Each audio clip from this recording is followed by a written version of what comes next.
Hello and welcome. In today's episode, we will discuss a topic that is often overlooked or ignored in the history of American slavery: the role of white women as slave owners and their treatment of black male slaves. Slavery in the United States is often portrayed as a system that was dominated by white men who owned, controlled, and exploited black men and women. However, this is a partial and misleading representation of the complex and brutal reality of slavery. White women were not passive bystanders or innocent victims of slavery. They were active and violent participants in the slave market who exercised their power and privilege over enslaved people. White women had a vested economic interest in slavery, as owning a large number of enslaved people increased their wealth and social status. They also used slavery as a means to secure advantageous marriages, as they could offer their enslaved people as part of their dowry or inheritance. White women bought, sold, managed, and sought the return of enslaved people, often using harsh and cruel methods to enforce their authority.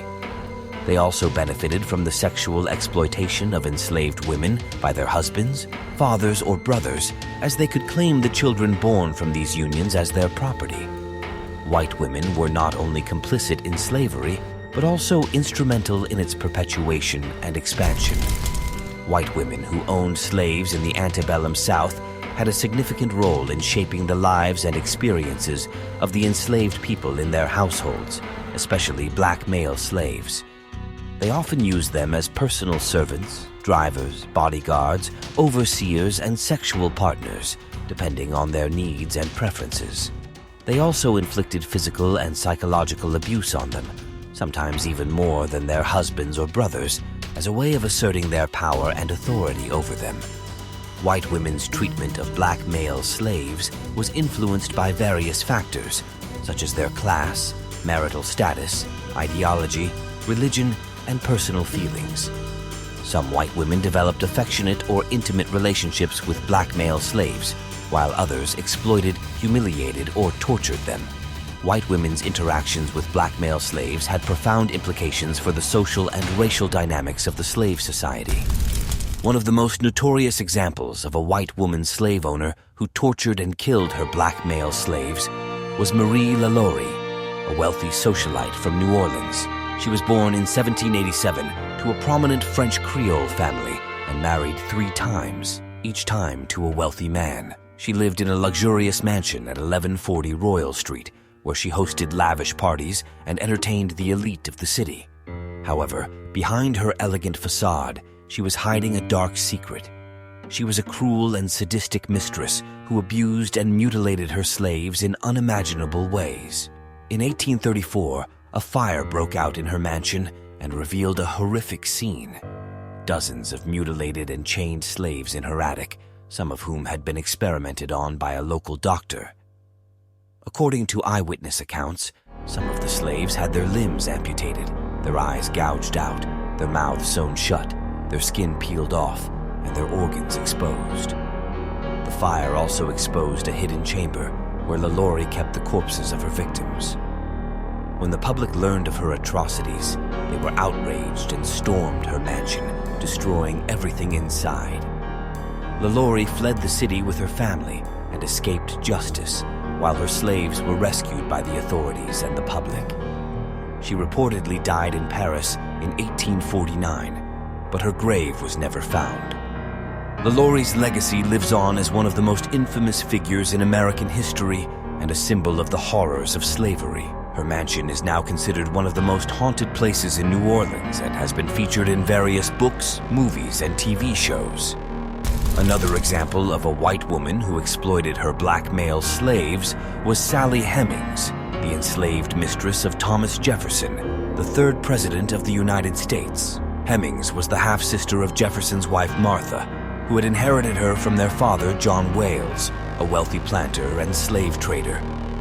Hemings bore 6 children to Jefferson, 4 of whom survived to adulthood and were later freed by him. Hemings was never freed by Jefferson, but she negotiated better treatment for herself and her children. She obtained an informal agreement from him that he would not sell her or their children, and that he would allow them to choose their own lives after his death.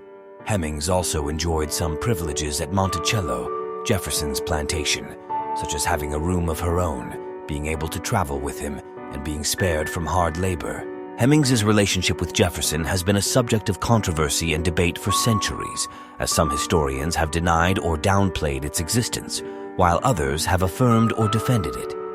Hemings's story is an example of how white women in the antebellum South used their power and status to exploit and control black men, who were legally considered their property. The sexual relations between white women and black male slaves in the antebellum South were not only driven by lust or power, but also by racial ideology. White women believed that they were superior to black men, and that they could use them to produce more slaves for their benefit. They also used rape as a weapon to punish or humiliate black men who resisted or rebelled against their authority. These relations were shaped by the complex dynamics of slavery, gender, and race in the plantation society.